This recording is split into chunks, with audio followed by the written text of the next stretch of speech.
오늘의 사건 반장입니다. 족구를 못한다는 이유로 팀장에게 귀를 물렸다는 소방관의 제보가 들어왔습니다. 이후에도 모욕적인 발언과 욕설 등 괴롭힘이 이어져 고소했는데 또 다른 피해자들이 있다는 주장입니다. 뾰로롱 안녕하십니까. 어제는 저희가 하루 쉬었죠. 그리고 내일도 쉴 예정입니다. 죄송합니다. 네, 진실 추적자 사건 반장 시작합니다. 자, 불우이웃들에게 20년간 양말 기부를 해왔던 양말 기부천사 송상예 씨 14년간 남편에게 심각한 가정폭력에 시달렸던 거 저희가 지난주에 전해드렸죠. 자, 방송 이후에 인천 노년경찰서 그 남편에 대해서 스토킹 혐의로 구속영장을 신청했습니다. 또 경남 밀양의 한 중학교에서 고 노무현 전 대통령을 비하한 시험 문제를 출제했던 사건 역시 저희 방송 이후 파문이 정말 커져서요. 해당 교사 사직원을 제출했다는 소식도 들어왔네요. 자, 오늘 출연자 소개해 올리죠. 자, 백다희 아나운서 박지훈 변호사, 박상희 한국열린사이버대 교수 양지열 변호사 나오셨네요. 안녕하세요. 안녕하세요. 네. 아무리 힘들고 피곤해도 사반 시간엔 다 잊고 즐겁게 보고 있습니다 하신 부산 동네 무심사의 이형기님. 자, 사건 반장은 왜 주중 빨간 날에는 안 하는 거예요 하신 최영수님. 또 죄송합니다. 자, 사랑하는 아내 조경숙 생일입니다. 축하해 주세요 하신 이윤노님. 자, 가해자 인권은 무슨 이 흉악범 신상공개 적극 찬성하신 오석영님. 캘리포니아 플러튼 살아요. 미국은 절도범도 얼굴 다 공개합니다. 한국 보면 진짜 답답해 미쳐 하신 진아리님. 일본 이바라키현이에요. 일본도 나쁜 놈들 신상 바로 공개합니다. 한국은 도대체 왜 이래요 하신 한영숙님. 자, 순천 살인마 박대성과 같이 군 생활을 했습니다. 선임, 후임, 동기 가리지 않고 항상 시비를 걸고 싸우던 모습이 6년이 지난 지금도 눈에 선합니다. 그거 그냥 미친놈입니다 하신 죄송합니다. 김건우님, 자, 장태영님, 서성민님 모두 사랑합니다. 자, 재미는 물론 의리로 함께하는 아세사바 뉴스 750. 예, 대한민국과 전 세계 동포 가족 여러분의 시선을 모아서 출발합니다.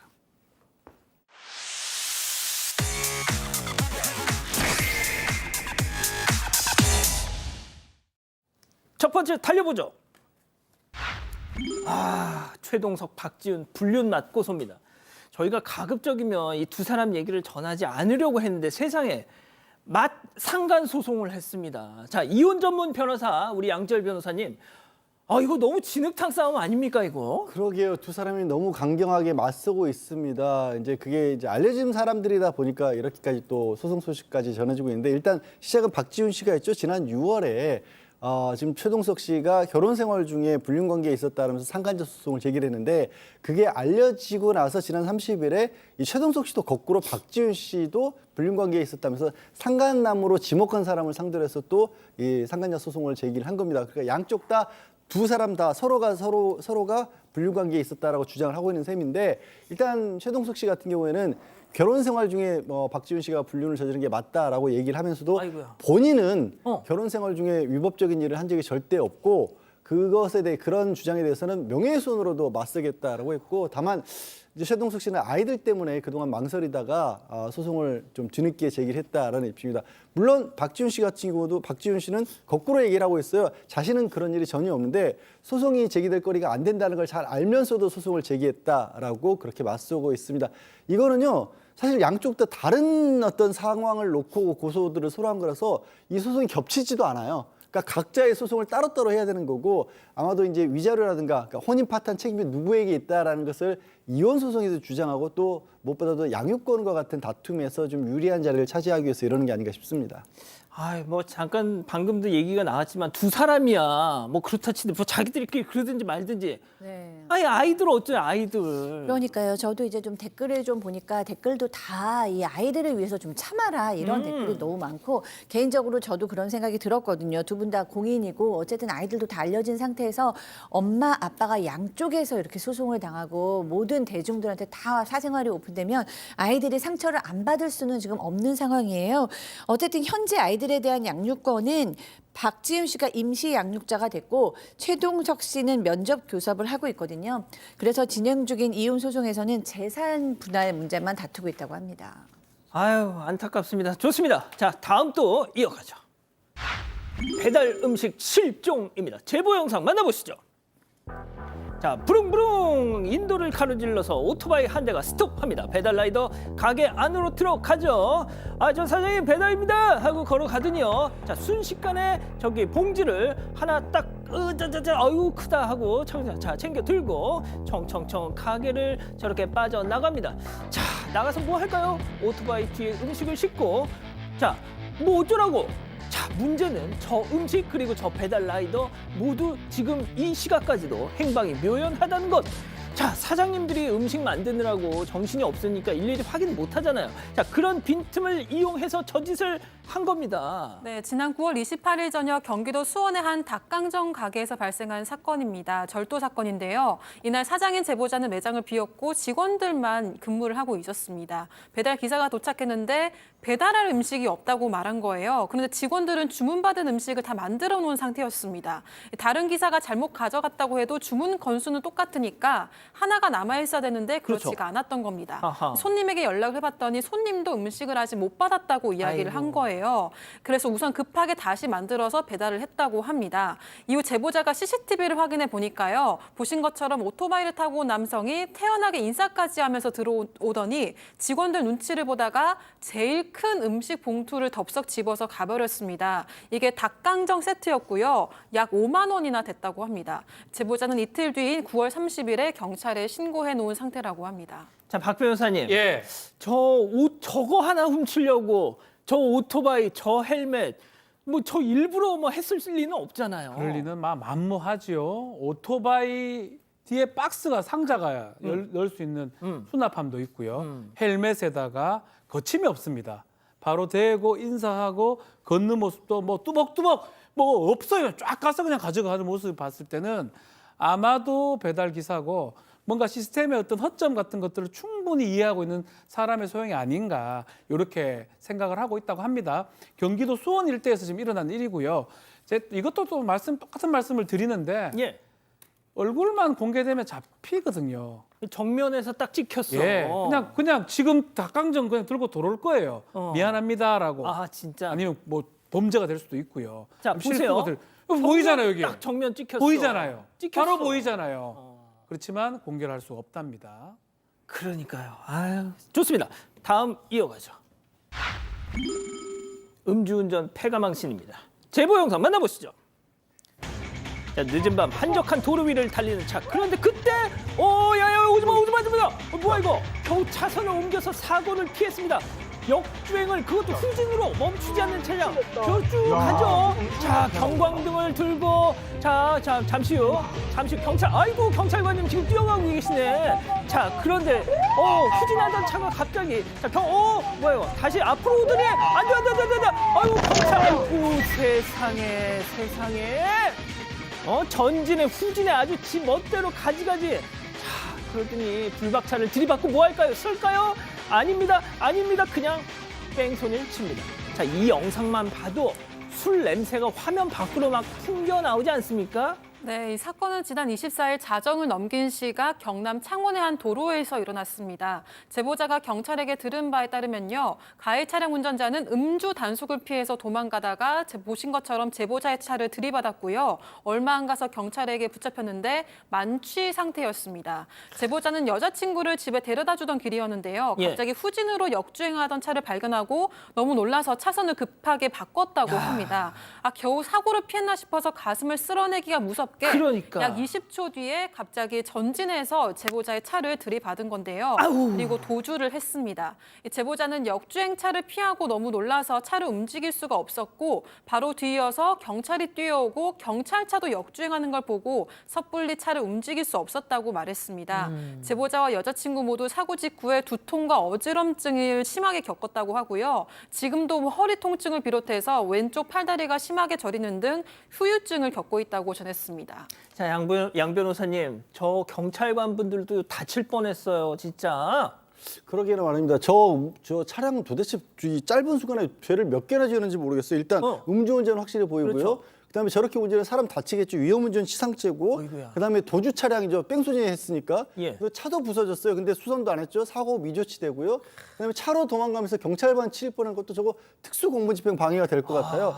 저 정도면 초범이라도 구속 피하기가 어려울 정도로 혹시 상황으로 무기징역 가나요? 그렇게까지는 안 갈 텐데. 근데 다만 또 이 제보하신 분은 경찰 조치도 좀 미흡했다라고 그 말씀을 덧붙이셨어요.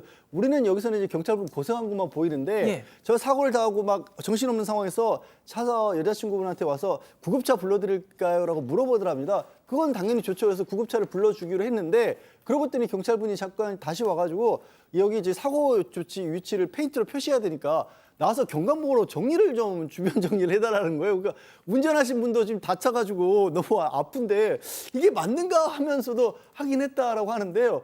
그래서 경찰분도 되게 너무 급하고 그래서 경황없으셔서 그러는지 모르겠는데 좀 부적절하게 들리긴 합니다. 예, 알겠습니다. 자, 다음 이어갈게요. 여기서 이러시면 안 돼요. 제보 영상 만나보시죠. 자, 이곳은 아파트 놀이터 한가운데 무언가로 저렇게 턱 막혀 있습니다. 설마 저건 그렇습니다. 이불입니다. 나무에서 미끄럼틀까지 줄을 쫙 이어놓고 거기다가 이불 빨래를 널고 있어요. 아, 요즘 발길에 채이는 게 코인 빨래방인데 대형 건조기에다 놓고 돌리면 되잖아요. 네.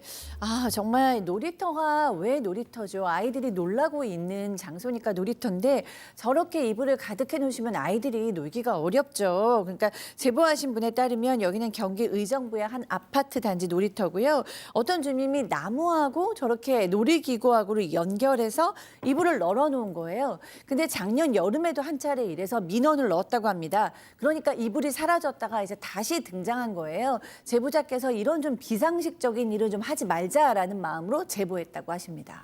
자, 역시 제보 영상 만나보시죠.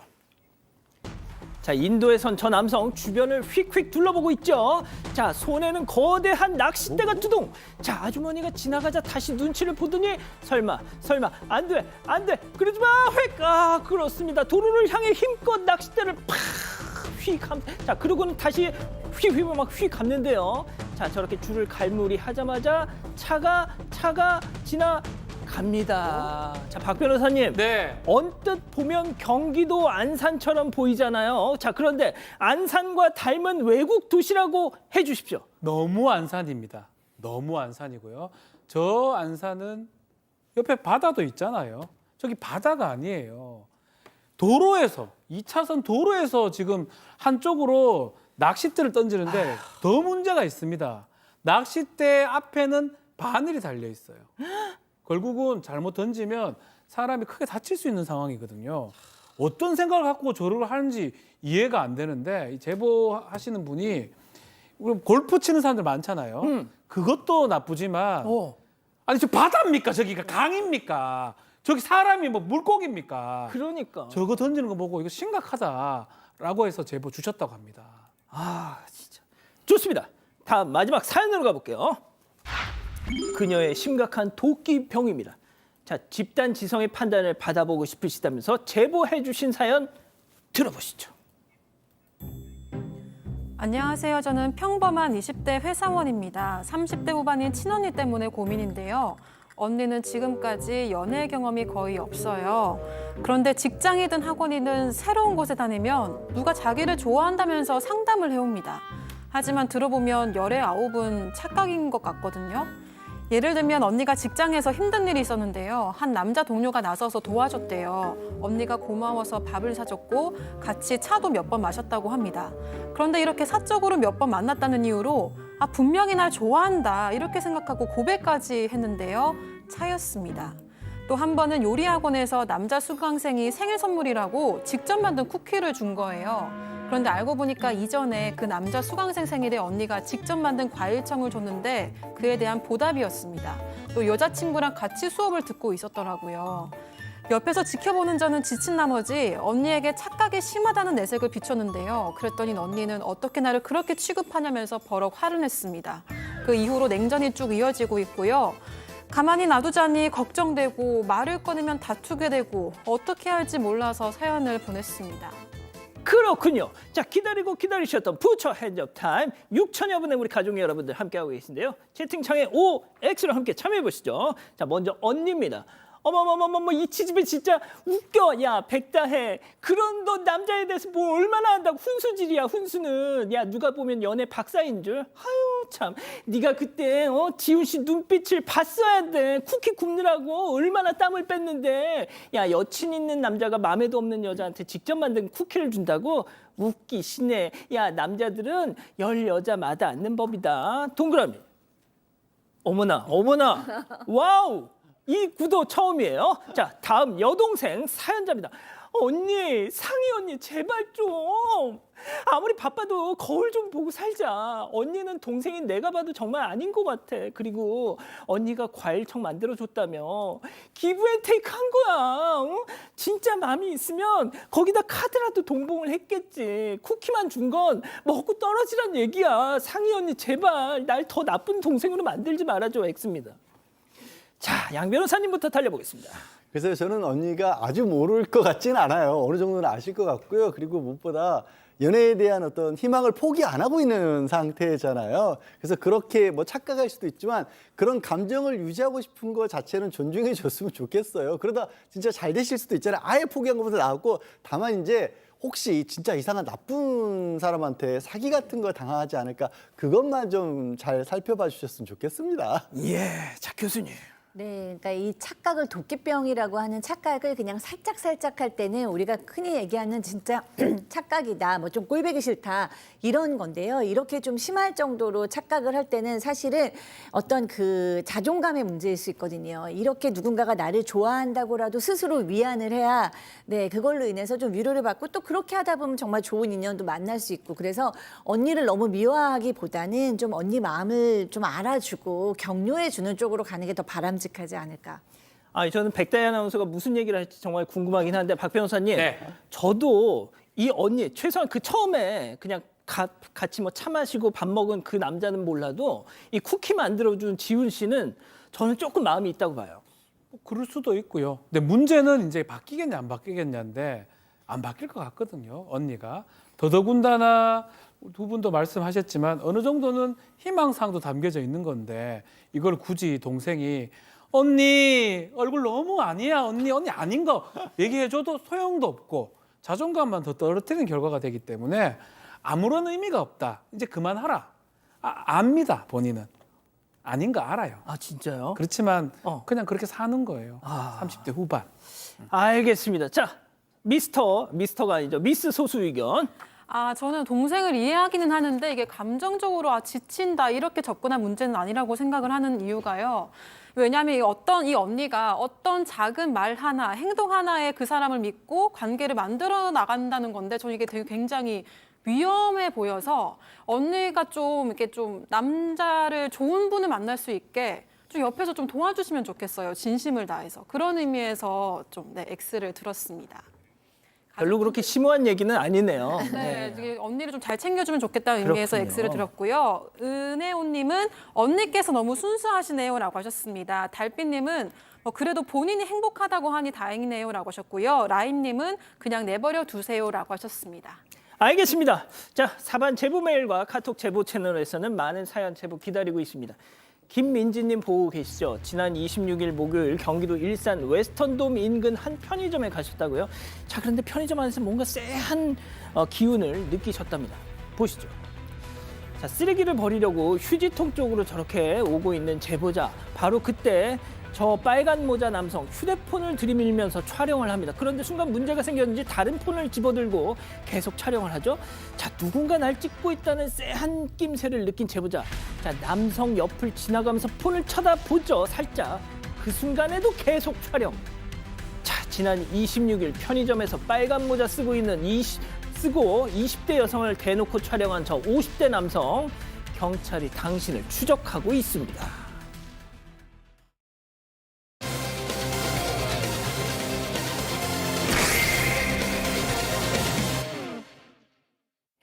소방대원들이 한창 족구를 하고 있습니다. 그런데 공을 던지는 순간 한 남성이 팀원에게 다가가서 얼굴을 감싸쥐고 밀착을 하는데요. 이어서 팀원이 실수를 할 때마다 불러서 얼굴을 아주 가까이 가져다 댑니다. 이 남성, 팀원의 귀를 깨물었던 거고요. 이날 무려 5차례나 깨물린 팀원의 양쪽 귀에는 시퍼렇게 피멍까지 들었습니다. 하지만 이 일은 시작에 불과했다고 하는데요. 도대체 무슨 일이 있었던 걸까요? 자, 양 변호사님, 이 타이슨이 홀리필드의 귀를 물어뜯고 핵주먹에서 별명이 핵 이빨로 바뀌었잖아요. 야, 이게 어떻게 뭔 소리예요, 이게 또요? 이 사연자분은요, 뭐 이렇게 좀 경력도 있으신 분이 울산 소방본부의 7년차 소방교입니다. 근데 이분이 지난 2월에 울산 화학공장 있는 119 센터에 파견을 나가셨는데 그때부터 거기에 팀장 직무 대행을 하고 있는 상사로부터 괴롭힘을 당하겠다라고 제보를 하신 겁니다. 내용인즉슨 이렇습니다. 족구를 하자고 체력 단련 시간에 이 팀장이 제안을 해서 족구를 했는데 족구하다 보면 뭐 공을 놓칠 수도 있고 서브를 못 받을 수도 있잖아요. 그럴 때 이렇게 다가와서 얼굴이나 어깨를 감싸고 귀를 물었다라는 겁니다. 그러면서 실수하면 또 물 거다. 이렇게 해야 다른 직원들도 이렇게 배웠고 그래야 빨리 는다라고 얘기를 했다라는 거예요. 그런 식으로 모두 5번이나 깨물었다라는 겁니다. 그런데 문제는 한 번은 깨물다가 이렇게 입술이 그 귀에 닿는 그런 느낌까지 있었다는 거죠. 그래서 이게 다른 사람들 보기에도 그렇고 본인도 이게 성적 수치심까지 느꼈다라는 거예요. 게다가 지금 화면 보이시지만 세게 물었어요. 피멍 들었어요. 네, 멍들고 이빨 자국 남고 붓기까지 했다라고 합니다. 아니, 그러니까 저는 동성의 귀를 예. 자, 소방대원입니다. 소방대원이 족구 선수도 아니고 족구 좀 못한다고 저 지경을 해야 될 일이냐. 자, 심지어 막말까지 했다는데요. 직접 한번 들어보시죠. 족구를 제대하게 됐고 니 뭐하냐 욕을 좀 하면서 니 맘대로 안 되면 머리를 잘라야지 발목까지 잘라야지 그러다가 어깨를 잡으면서 귀를 깨물더라고. 와 사람이 이럴 수도 있나. 사람들 다 보는 앞에서 소리도 질렀습니다. 엄청 크게 질렀는데 다음에 하는 말이 니만 뭔가 아니다 이러는 거예요 또. 그래서 그때부터 뭐 공도 뭐 그 사람 말도 신경도 안 쓰고 제가 몸체 실력이 뛰어난 건 아니지만 뭐 다 하기 싫고 막 그런 거더라고요. 자, 너만 문 게 아니라면 물린 다른 사람들이 많다는 얘기인데 이게 뭐예요 도대체? 네, 일단 팀장은요, 제보자가 실수를 하거나 이 팀장 마음에 들지 않게 경기를 하면 발을 잘라버릴까 정신 차려라 이렇게 이야기하기도 했습니다. 뿐만이 아니라 소방관 생활하기 싫냐 그만하게 해줄까 이런 협박성에 가까운 이야기도 했고요. 또 제보자가 화이팅을 외치면 팀장은 너나 화이팅해라 이렇게 무안을 주기도 했다고 합니다. 문제는 족구가 끝나고 나서도 이어졌습니다. 정신교육을 하겠다면서 제보자를 불러 세워놓고 폭언을 이어갔다고 주장을 했는데요. 제보자에 따르면 팀장은 족구, 배드민턴, 탁구는 무조건 해야 소방관 생활을 할 수 있다라고 하거나 울산 소방 망신시키지 마라 이렇게 얘기했다고 합니다. 제보자의 가족도 입에 올렸습니다. 집에 가서 아내에게 귀 물렸다고 다 말해라라고 하거나 제보자의 신체를 가지고도 모욕했다고 주장을 했는데요. 이런 폭언은 15분이나 이어졌고 그걸 다 듣고 나서야 마무리가 됐다고 전했습니다. 자, 이 정도면 제보자와 저 그 가해 팀장 사이에 무슨 안 좋은 일이 있었던 건가 싶은데 그냥 첫 대면에서부터 뭔가 안 좋았다고요. 맞습니다. 올해 1월 달에 센터에 왔었는데 그때부터 뭔가 안 좋은 게 있었어요. 특히 외모를 좀 비하했다고 합니다. 제보자가 이제 머리가 좀 저처럼 좀 컸던 것 같아요. 근데 이제 머리가 크다 이거를 좀 비속어로 얘기를 하면서 어떻게요? 대땡땡 뭐 크다 그러면서 대만이다. 대만이다 이렇게 얘기를 했대요. 그 대만 나라 대만 타이완이요? 예, 나라 말고 대땡땡 만평 이렇게 크다는 거. 그렇게 얘기하니까 당연히 기분 나쁘죠. 그래서 불만의 어떤 모습을 보이니까 그때부터 괴롭힘을 이어갔던 것 같은데 어느 한 번은 활동복 입고 나와 있으니까 너는 신체 비율이 좀 안 좋으니까 위도질 좀 바지에 좀 넣고 입어라라고 지적을 했던 것 같아요. 그러면서 나중에 만날 때부터 아니 왜 바지 옷을 안 넣냐라고 계속 욕을 했고 근데 알고 보니까 딴 사람한테는 뭐 지적하는 게 아니고 이 팀장한테 잘하거나 친한 후배들한테는 복장 지적 안 하면서 잘해줬다고 합니다. 자, 이 내용 들어보면 전형적인 직장 내 괴롭힘입니다. 네, 그렇게 보이죠. 또 이제 올해 4월에 있었던 일인데 제보자가 이제 관용차를 차고 순찰을 하고 왔어요. 그러고 그 관용차를 깨끗하게 치웠습니다. 그런데 이 지금 팀장이 오더니 이 관용차에 있는 쓰레기 누가 안 치웠어. 맨 마지막으로 탄 사람도 뭐 이렇게 한 거예요. 근데 제보자셨대요. 제가 마지막으로 탔습니다. 뭐 쓰레기 다 치웠는데 혹시 안 치운 곳 있으면 알려주십시오. 치우겠습니다. 그랬더니 와가지고 멱살을 잡으면서 폭행을 했다라는 거예요. 결국에는 폭행까지 당한 겁니다. 그러고 나니까 이제는 팀장의 모습만 보여도 불안 증세가 보이기 시작했다고 합니다. 자, 여기서 더 참을 수는 없잖아요. 결국 고소를 하기로 했습니다. 자, 이 고소를 한다는 소식을 접한 이 가해 팀장 과연 어떤 반응이었을까요? 체크포인트 짚어보죠. 여행 선물이 무슨 얘기일까요? 당시 제보자와 팀장이 직접 나눈 통화 내용 들어보시죠. 그렇게 마음이 아팠냐. 에이, 진짜 내가 앞날이 또 서서 뒤로가 바뀌네. 연락 받았다. 네. 여행 가는데 또 선물로 줘버리네. 아, 미안하다. 봤어. 미안해. 양 변호사님. 예. 저기 미안하다로 들리세요? 저는 미안하다 안 들리는데 어쨌든 이런 겁니다. 강제추행 치상의 모욕이고 폭행죄로 고소를 한 겁니다. 근데 그 고소를 아마 접수를 한 게 이 팀장이 여행 가기로 되는데 여행 가는 상황에서 그거를 알게 됐나 봐요. 전화를 해가지고 한 얘기가 저런 얘기였던 거예요. 아, 너 때문에 내 앞길이 바뀐다. 어쩌면 이게 자기가 뭐 신상에 불이익을 받을 수도 있다. 뭐 이런 얘기를 스스로 하는 것 같기도 하고 그러면서 그걸 해외여행 가는 길에 선물을 줬다라는 식으로 표현을 했고요. 뭐 미안하다고 얘기를 했습니다만 저거 진심 어린 사과로 들리십니까? 들리지가 않고요. 아닌 게 아니라 여행 갔다 와서 다른 팀원들에게 그랬답니다. 이제는 귀를 물은 게 아니라 아예 귀를 물어서 잡아 뜯어버리겠다. 이렇게 얘기를 했다라는 거예요. 아까 그런 얘기 했었잖아요. 그러니까 너만 문 거 아니다. 역시나 다른 피해자가 더 있었습니다. 이어서 들어보시죠.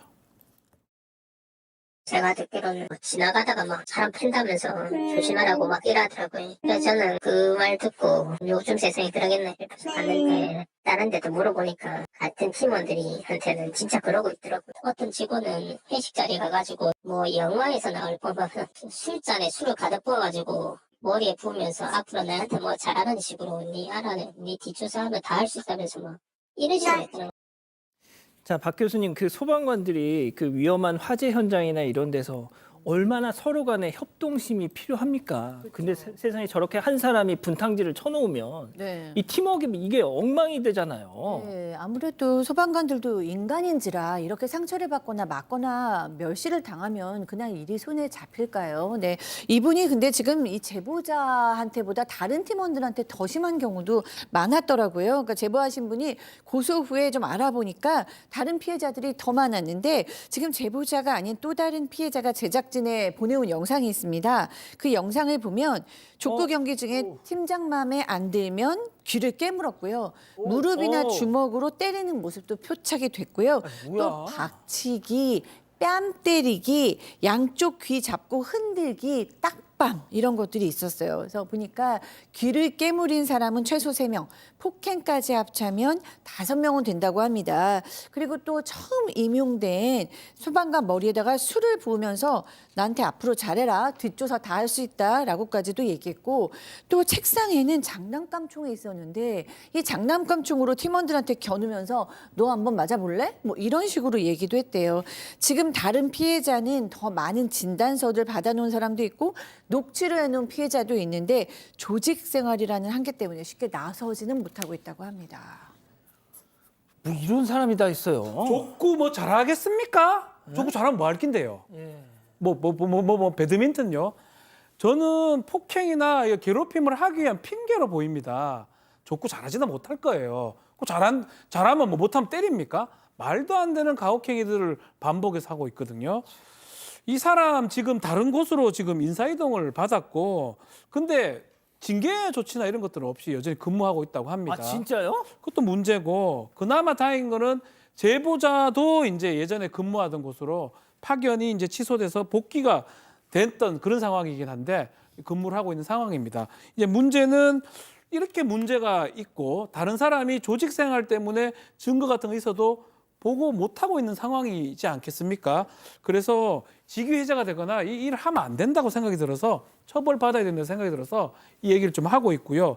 일단은 지금 불안증하고 심각한 우울증도 겪고 있다고 합니다. 해당 팀장은 이런 얘기합니다.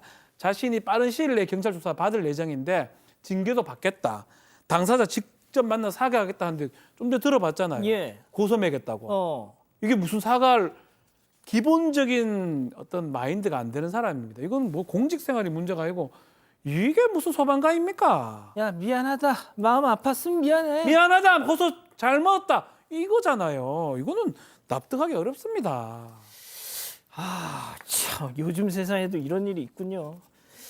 군대에서도 요즘 이러면 진짜 큰일 나잖아요. 됩니다. 예.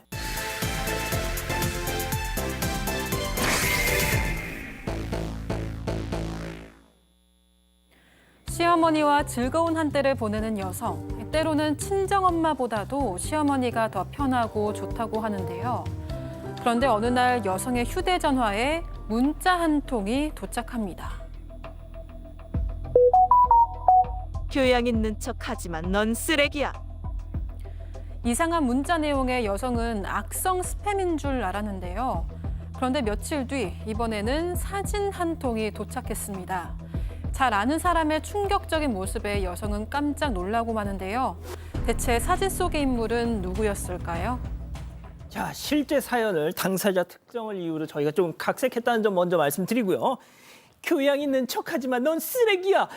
진짜 이 AI 목소리인데 리얼했습니다. 네, 그러게요. 일단 사연자분은 3년 차 결혼한 30대 부부 중에 아내분이고요. 이 아내분 이제 시어머니가 있을 거 아니에요. 시어머니가 그냥 정말 좋은 분이셨대요. 유기견 봉사, 무료급식 봉사 이런 봉사활동 다니기가 취미였다랍니다. 그래서 정말 바쁘셨답니다. 근데 시어머니가 바쁘면 며느리는 좋죠. 왜? 자기한테 연락을 안 하니까 할 얘기 있어서 아들에게만 하고 자신에게는 전화 한 통도 한 통도 한 적이 없다고 하십니다. 그리고 뭐 그냥 그러기만 무심한 것도 아니고 생일 때는 용돈까지 챙겨주시는 정말 좋은 시어머니였던 거죠. 이렇게 며느리의 완벽했던 결혼 생활이 아까 그 문자 교양 있는 척하지만 넌 쓰레기야로 완전히 산산조각이 나버립니다. 맞습니다. 여성에 따르면 어느 날 문자가 왔어요. 그 내용이에요. 교양이 있는 척하지만 넌 쓰레기야. 문자를 봤을 때 일반적으로 그런 다시 문자 한번. 교양이 있는 척하지만 넌 쓰레기야 라고 문자가 왔어요. 이거 뭐 목소리는 아닙니다. 문자예요. 이런 문자 받으면 뭐 보이스피싱이나 뭔가 문제 있는 다른 피싱 문자라고 생각을 하지요. 그렇죠. 그래서 그냥 넘겼는데 문제는 며칠 뒤에 이 번호로 똑같은 문자가 또 하나 더 옵니다. 근데 그 문자에는 네. 사진이 하나 담겨져 있어요. 어? 그 사진이 뭐냐면 예. 충격적인 사진입니다. 어떤? 누가 속옷을 입고 있는 사진인데 누가요? 시어머니입니다. 시어머니의 속옷만 입고 있는 사진을 보고 당연히 며느리 입장에서 당황하고 놀라죠. 그래서 이 전화 들고 있는데 해당 번호로 전화가 걸려와서 받았습니다. 대체 당신 누구냐? 왜 우리 어머니 사진 갖고 있냐 물어보니까 이 상대방이 이때는 말로 진짜 합니다. 당신 시어머니 지금 바람 피우고 있다. 이렇게 얘기를 했다고 합니다. 그러면은 바람을 피운 그 당사자 오늘 유난히 좀 바람이에요? 바람 얘기를 많이 하는데 그러니까 며느리가 불륜을 한 게 아니고 시어머니 그 장본인이 시어머니였다. 네, 며느리는 당장 만나자고 부탁을 했고 한 카페에서 만났습니다. 이 시어머니의 사진을 보내온 이 사람은 평범한 인상의 60대 여성이었는데요. 처음엔 당신이 시어머니인 줄 알았다, 오해했다면서 먼저 사과부터 했다고 합니다. 그러더니 당신 시어머니가 봉사를 다니면서 내 남편과 눈이 맞아서 불륜을 저질렀다 이렇게 이야기를 했는데요. 남편 휴대전화에서 두 사람의 부적절한 사진 여러 장을 확인했다라고 주장하기도 했습니다. 또 어렵게 시어머니의 SNS를 찾았는데 거기에 며느리가 운영하던 가게가 자주 올라왔고 인터넷을 통해서 가게 연락처를 알아낸 게 며느리의 번호였다 이렇게 얘기를 했다고 합니다. 그러니까 이제 문자가 배달 사고가 났던 거군요. 자, 그런데 말씀하셨다시피 그 시어머니가 속옷바람으로 저런 사진을 자, 그런데 이 사진 말고 또 다른 부적절한 사진만 여러 장이었다는 겁니다. 이건 뭐 요즘 뭐 딥페이크니 뭐니 한다지만은 딱 봐도 이건 불륜이 의심이 가잖아요. 자, 박 교수님, 시어머니한테 이거를 알려줘야 되나요? 며느리 입장에서? 뭐 알려줄 수밖에 없죠. 결국은 문제가 터졌으니까 이 부부도 이제 그렇게 생각을 했습니다. 근데 이 시어머니 여태까지는 정말 천사표 시어머니잖아요. 그래서 TV를 보다가도 이런 불륜 어떤 내용이 나오면 다른 채널로 막 그냥 바꾸시던 그런 시어머니셨던 거예요. 그래서 남편이 안 믿는 거예요. 아들이 절대 안 믿는데 여보 이거 봐봐. 그리고 사진을 보여주니까 이제 그때 남편도 믿을 수밖에 없죠. 근데 두 부부가 이제 의논을 하다가 이건 얘기할 수밖에 없다. 왜냐하면 시아버지도 이제 곧 알게 되실 거잖아요. 그러니까 어머니한테 얘기를 드리자. 그러고 조심스럽게 어머니를 만났을 때 이 얘기를 꺼냈어요. 그때 시어머니 펄쩍펄쩍 뛰면서 무슨 얘기냐. 이제 절대 아니다. 막 이렇게 얘기를 하셨는데 사진을 또 보여드리니까 깜짝 놀라더니 여태까지 보여주시던 그 천사표 어머니가 아닌 다른 모습 막 돌변을 해가지고 달려들어가지고 그 휴대폰을 껐다고 합니다. 그리고 이제 어머니의 다른 모습을 보게 됩니다. 야, 일단 그 딱 어머니 이거 딱 하고 다 했더니 그걸 탁 낚아채가지고 사진 삭제하고, 그러니까 평소 막 우리 며느리 착하다 이랬던 시어머니 모습과 너무 다르니까 정말 이 며느리도 너무 깜짝 놀랐던 건데 결국 뭐 시아버지도 알게 되겠죠. 네, 이게 시어머니가 아들과 며느리 입단속을 좀 철저하게 시켰는데 이 상대 여성이 시어머니에게 상간자 소송을 건 거예요. 그래서 결국 시아버지까지 모두 알게 됐습니다. 이 시어머니는 며느리와 아들 앞에서 펑펑 울면서 시아버지한테 용서를 구했는데요. 그런데 시아버지는 무조건 이혼하자 이렇게 단호한 모습을 보였습니다. 평소 인고 부부였기 때문에 남편은 딱 한 번 실수한 건데 한 번만 봐주면 안 되냐 이렇게 아버지한테 부탁을 했습니다. 하지만 시아버지에 따르면 이번이 처음이 아니었다고 합니다. 아유. 남편이 7살일 때도 시어머니가 바람을 피우다가 걸린 적이 있었던 겁니다. 그때 큰 마음을 먹고 용서하고 넘어가 줬는데 이번에 또 이런 일이 생긴 겁니다. 자, 결국 시어머니는 시아버지한테 이혼 통보를 받고 아들 집으로 갔습니다. 자, 그런데 거기 아들 집으로 가가지고 아유 나도 피해자다 뭐 이런 소리를 했다면서요. 그러니까 그렇게 평소에 전화 한 번 이전에는 먼저 전화 한 번 안 했던 그 좋았던 시어머니가 돌변을 하신 거고 날마다 울면서 나도 피해자다라고 얘기를 하는데 무슨 피해자냐는 얘기냐면 그 상대 여성에게 연락을 해가지고 내 사진을 왜 며느리한테 보냈냐 이거 고소하겠다라고 했다라는 건데 그 피해자라는 얘기인 것 같아요. 그러면서 대신에 상간자 소송을 취소하면 나도 이거 고소 취하겠다 이렇게 나오고 있다라는 겁니다. 근데 또 상대 여성은 그럴 마음이 없어 보여요. 그래 고소해라. 그러면 그 사진 법정에서 틀겠다. 볼만하겠다. 이러고 또 이제 시어머니를 자극을 하는 거죠. 그렇게 되니까 이 시어머니는 이제 울고 불고 매일 힘들다 짜증나다 며느리한테 이걸 다 풀고 있는 겁니다. 자, 며느리는 남편에게 호소를 했지만 남편도 어떻게 자기 어머니가 집에 와 있으니까 이해해 달라고 그렇게 하고 있는 정말 곤란한 상황인 거죠. 자, 시어머니가 신랑 집에 왔어요. 아들 집에 왔어요. 며느리한테 계속 짜증을 냅니다. 자, 그 상황 뭐 이걸 뭐 좀 묻고 떠들 상황은 아니지만 그래도 좀 이해를 돕기 위해서 별별 극장에서 준비했습니다. 만나보시죠. 머리야. 안 그래도 머리 아파 죽겠는데 집안 꼴이 이게 뭐니? 너도 지금 이 시애미가 우습다 이거야? 아니 어머니 그게 아니고요. 저희가 맞벌이다 보니까 뭐 평일엔 일하고 주말에 대청소해야 하거든요. 그래서 그래요. 너나 우습게 보지 마라. 난 피해자야 피해자. 불륜 뭐 그거 간통죄도 없어졌고 게다가 난 이렇게 명예훼손까지 나 진짜 너무 억울하다 진짜. 따마 엄마 한 번이 아니잖아. 내 어릴 때도 폈다면서. 아이고야 진짜. 넌 뭐라 그러는 거야? 넌 가만히 있고. 아이고 내 돌겠네 진짜. 네가 좀 얘기해봐. 내가 너한테 진짜 얼마나 잘해줬니? 넌 내 편이야 아니면 그 여자 편이야? 그 불륜이 잘못인 건 맞는데 그게 아니고 그러니까 뭐 아무튼 사진 무단 유포한 건 뭐 잘못한 거긴 한데 그러니까 뭐 가해자이자 뭐 피해자 이런 거 아닐까요? 야. 뭐 더 하실 말씀 있어요? 아니요. 아드님 뭐 하실 말씀 있으세요? 엄마가 참 이러면 안 되죠. 그렇습니다. 엄마. 예. 제발. 진짜. 좋습니다. 자, 그럼 여기서 별별 상담소 오늘의 궁금증 짚어보죠. 자, 바람 피우고 피해자 행세하는 시어머니 남편을 또 중간에서 자기야 이해해달라 하는데 어떻게 하면 좋냐? 뭘 이해를 해줘 양 변호사님. 글쎄요, 일단 시어머니가 주장하는 피해자라는 주장은 받아들이기가 어려울 것 같아요. 왜냐하면 처음에 사진 보낼 때만 해도 이 보낸 상대방, 그런 상대 여성 같은 경우에는 시어머니인 줄 알고 보냈지 이걸 퍼뜨릴 의사가 없었던 것이고요. 또 명예훼손 같은 경우 그런 거를 설령 보여줬다고 할지라도 이게 가까운 가족들끼리 내 이 문제를 해결해야 된다라는 그런 취지로 보였을 때는 명예훼손이 안 되거든요. 시어머니 피해자 주장은 하시지 않는 게 나을 것 같습니다.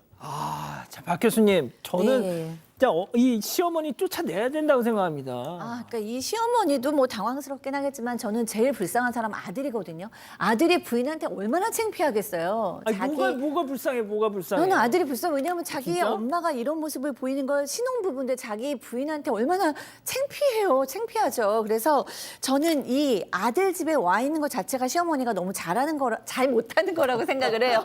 아니, 그 네. 아들, 자기야, 이해 좀 해줘 이러는데 뭐가 불쌍해. 창피하니까 그렇지 않을까요? 이 시어머니가 이런 불륜을 저질렀다는 거를 아들로서 아는데 그걸 내 부인이 안 거야. 그럼 얼마나 창피해요. 그래서 저는 어쨌든 이 시어머니가 이 아들 집에 간 것부터가 너무 좀 뻔뻔했다. 창피한 것도 있겠습니까? 예. 저는 아들 뭐 그래요? 이걸 해서 그런 게 아니고 어쨌든 간에 뭐 정리는 좀 필요하지 않을까 생각이 듭니다. 여기 뭐 저는 다른 거 법적인 얘기는 또 예. 양 변호사님 하셨고 하셨고. 또 아들 불편한 거는 또 박 교수님 하셨으니까 결국은 여기 계속 있어서 며느리를 괴롭힐 것 같거든요. 아니, 상황상. 당연하지. 그것 때문에 그거 정리하는 게 지금 필요한 상황이 아닌가. 그러니까 아드님이 역할을 해주셔야지. 딴 데 가라고 얘기를 해야 될 것 같아요. 아니, 뭐 원룸이라도 하나 얻어 주시든가. 뭐 어든지 뭐 밖에 살든지 엄마 죄송하지만 나가세요. 여기 지금 거래관 못 있습니다. 라고 얘기하는 게 오히려 바람직한 해결책으로 좀 보입니다. 그러니까요. 자, 뭐 백다희 아나운서, 우리 가족 여러분들 뭐라고 하십니까? 네, 레이크 루이즈님은 남편분 정신 차리세요. 어머니라고 가치는 게 답이 아닙니다라고 하셨고요. 민트 오이오님, 며느리가 저걸 감당하게 하지 마세요라고 하셨습니다. 우순벨님도 여러 번 반복하면 같이 못 살고 나가라고 해야 합니다라고 하셨습니다. 자, 박 교수님. 네. 남편 불쌍하다는 분들 안 계세요. 그렇군요. 아니 저는 너무 그 아들이 창피할까봐 그랬는데 취소하겠습니다. 취소해야 저희 취소해. 마음 편하게 내일 쉴 것 같아요. 네, 어머니 잘못하셨고 남편도 그러시지 마시고 빨리 어머니랑 합의하셔서 집에서 나가세요. 좋습니다. 이런 걸 원했어요. 자, 별별 상담소 이렇게 정리하고요. 잠시 전화 한 말씀 듣고 오겠습니다. 잇몸 관리요? 인사돌 먹고 있죠. 인사도 잇몸 속부터 꽉 잡아주는 느낌이 좋아요. 좋아요. 잇몸이 편안하니까 선택을 잘했죠. 인사돌 스위스 품목허가 획득. 역시 인사돌이죠. 너무 많이 시켰나? 천천히 먹어, 천천히. 속 편할 날 없는 현대인들을 위해 자, 베라치오! 쑥 내려갑니다. 위운동으로 소화를 빠르게. 쑥 내려갔지요? 속세속결 베라치오!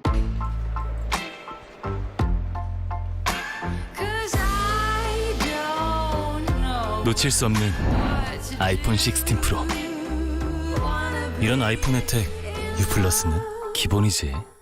탈모 고민 찾아보시나요? 찾을 필요 있나요? 판시들이 있는데 덜 빠지니까, 많이 찾죠? 굵어지니까, 계속 찾죠? 풍성해지니까. 10년 판매위 덜 빠지게 굵어지게 남녀 모두 풍성하게 탈모엔 판시드. 여자도 풍성. 사랑하는 사건반장 가족 여러분, 행복한 밤 보내시고요. 저희는 내일 개천절 하루 더 쉬고요. 금요일 사반 750 저녁 7시 50분에 다시 옵니다. 안녕히 계십시오.